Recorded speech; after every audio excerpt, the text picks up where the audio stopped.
इस कहानी की शुरुआत एक आर्ट गैलरी से होती है। एक आर्ट कलेक्टर जो वेजन होता है वो इस मिस्टीरियस लेडी को अप्रोच करता है, उसके साथ फ्लर्ट करता है और उसको ड्रिंक्स के लिए अपने घर इनवाइट करता है। लेडी उसके साथ उसके घर जाती है। थोड़ी देर बाद कलेक्टर उसके साथ जबरदस्ती करने लगता है, मगर उसे ये पता नहीं था कि वो लेडी भी वेजन होती है। लेडी एक स्पिनेटोर थी जिसका भयानक रूप देखकर कलेक्टर डरकर उसकी उंगली काट लेता है, मगर स्पिनेटोर उसके मुंह में एक एसिड सा लिक्विड दाखिल करती और वहां से निकल जाती है। स्पिनेटोर ऐसा क्यों करती है वो आपको आगे पता चलेगा। अगले दिन सुबह पुलिस क्राइम सीन पर आती है जिसमें एक पैरानॉर्मल डिटेक्टिव निक बाकहार्ट भी था जो ग्रिम था। बॉडी की हालत देख हर कोई दंग था क्योंकि बॉडी पूरी तरह गल गई थी। पुलिस वाला निक से कहता है कि कलेक्टर के हाथ से बस एक रोलेक्स की घड़ी ही गायब है। तभी निक को बॉडी के पास से कटी उंगली बरामद होती है। फिर डिटेक्टिव्स आर्ट गैलरी में सीसीटीवी फुटेज चेक करते हैं। डिटेक्टिव्स को फोरेंसिक लैब में बुलाया जाता है। डॉक्टर उनसे कहती है कि विक्टिम की बॉडी में किसी ने बहुत ही स्ट्रॉन्ग एसिड इंजेक्ट किया होगा, मगर वो एसिड को अभी तक आइडेंटिफाई नहीं कर पाई है। वो ये भी कहती है कि एसिड की वजह से अंदर के बॉडी पार्ट्स लिक्विड में बदल गए होंगे और दांत जैसी किसी धारदार चीज से एब्डोमिनल में छेद करके सारा लिक्विड सक कर लिया होगा।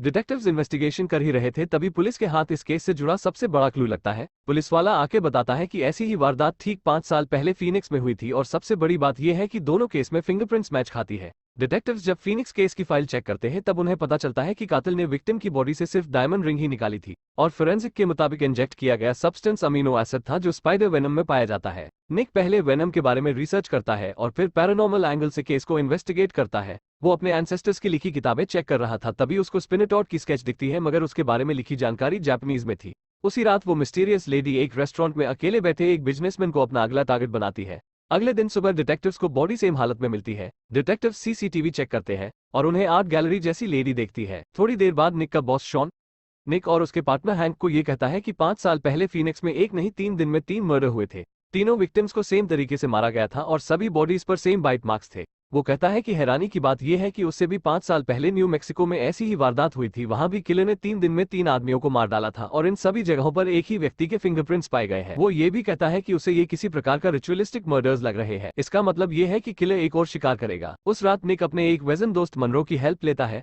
मनरो स्केच देखकर निक से कहता है कि ये स्पिनेटोर है और बताता है कि उसे जापानीज नहीं आती, मगर वो किसी को जानता है जो उनकी हेल्प कर सकता है। मनरो निक को शार्लेट के पास लेकर आता है। शार्लेट भी स्पिनेटोर होती है। निक उससे कहता है कि वो एक केस इन्वेस्टिगेट कर रहा है और उसे लगता है इस केस में स्पिनेटोर इन्वॉल्व है। फिर निक उसे पूरा केस डिटेल में बताता है। शार्लेट कहती है स्पिनेटोर को रैपिड एजिंग नाम की बीमारी होती है। उसे रोकने के लिए उन्हें हर 5 साल में 3 जवान मर्दों को मारना होगा, वरना वो 20 साल की उम्र में बुढ़ी हो जाएगी। इसका जीता जागता एग्जाम्पल उसके सामने है। वो ये भी बताती है कि स्पिनेटोर को शाइनी ऑब्जेक्ट्स और ज्वेलरी अट्रैक्ट करती है। अभी वो विक्टिम्स की बॉडी से वही चीजें निकाल लेते हैं। दूसरी ओर वो मिस्टीरियस लेडी अपने पति को रोलेक्स वॉच गिफ्ट करती है। दूसरे दिन हैंक को एक स्कूल की प्रिंसिपल कॉल करके बताती है कि उनको किसी बच्चे से एक रोलेक्स वॉच बरामद हुई है। निक और हैंक को स्कूल प्रिंसिपल के पास आते हैं। वो बताती है कि 7th ग्रेड के स्टूडेंट की मां ने स्कूल को अपने सर पर उठा लिया जब वो लड़का अपनी साइकिल के बदले में वॉच घर पर ले आया। लड़के ने पूछने पर यह भी बताया कि उसने ये घड़ी शैली नाम की किसी लड़की से ली थी। शैली और कोई नहीं उस मिस्टीरियस लेडी की बेटी थी और शैली से पूछताछ करने पर वो बता देती है कि वो घड़ी उसके फादर की है। पुलिस उस मिस्टीरियस लेडी के पति को अरेस्ट करती है। हैंक निक का ध्यान उस लेडी की उंगलियों की ओर लेके जाता है। दोनों उससे पूछताछ करते हैं कि उसके हाथ को क्या हुआ और उसे बैंडेज हटाने को कहते हैं। जब वो बैंडेज हटा देती है तब दोनों उसका हाथ देखकर दंग रह जाते हैं। डिटेक्टिव्स उस आदमी से पूछताछ स्टार्ट करते हैं। हैंक उसको मर्डर के बारे में पूछता है और ये घड़ी उसके पास कहां से आई। वो उसको ये भी पूछता है कि वो लेडी कौन है जो इन वारदातों को अंजाम दे रही है। वो डिटेक्टिव्स को बताता है कि वो कुछ नहीं जानता मर्डर्स के बारे में और उसने ये घड़ी $200 में किस आदमी से खरीदी थी। निक कैप्टन से ये कहता है कि ये आदमी भले मुंह नहीं खोल रहा, मगर उसको पता है कि इन सब में इसकी वाइफ इन्वॉल्व है। डिटेक्टिव्स के हाथ इस केस का सबसे बड़ा एविडेंस लगता है। मिस्टीरियस लेडी के घर से लिए गए उसके फिंगरप्रिंट सैंपल केस के सारे फिंगरप्रिंट सैंपल से मैच खाते हैं।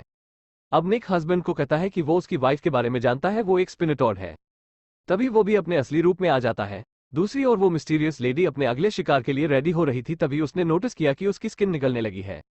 पुलिस उसके घर पर रेड करती है, मगर वो वहां से जा चुकी थी। उनको वहां एक स्किन के टुकड़े के अलावा कुछ नहीं मिलता। पुलिस को हार्बर पेट्रोल से कॉल आती है कि उनको वाइफ की कार हार्बर के पास दिखी है।